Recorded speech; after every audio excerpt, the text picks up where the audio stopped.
This is Dave from Max MMA. I'm here at Ultimate Athletics Gym in Ithaca, New York with Eric Henry, a professional fighter and longtime martial artist. Eric, how are you? How you doing? I'm pretty good.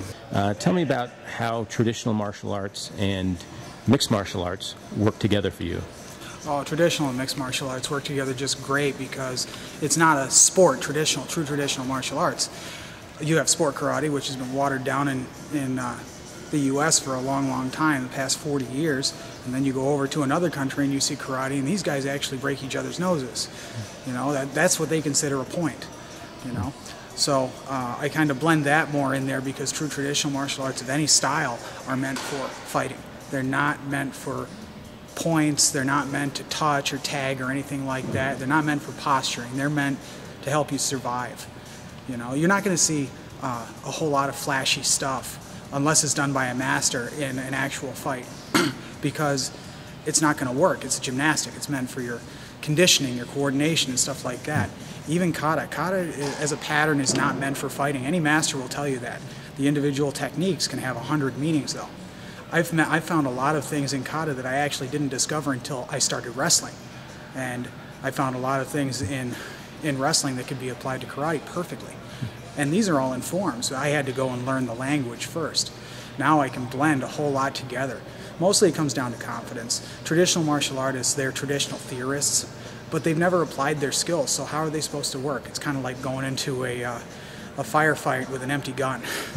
Do you find then kata having an application to real fighting? I mean, that tends to be the argument that kata is just it has no place for real fighters. I mean, that's what some would say.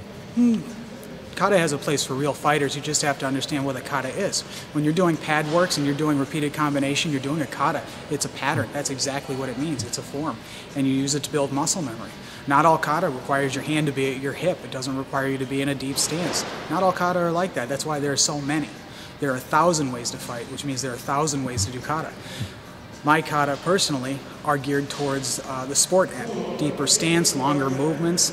In a real fight, in a street fight, those won't work because a street fight is short range and short in general. Everything is backwards between mixed martial arts and true street fighting.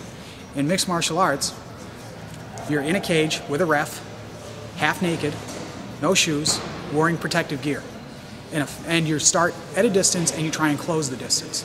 In a real fight, you start at a closed distance and you try and open the distance up. You're fully clothed, there's no mats, there's no referee unless you count the cops, which are always late.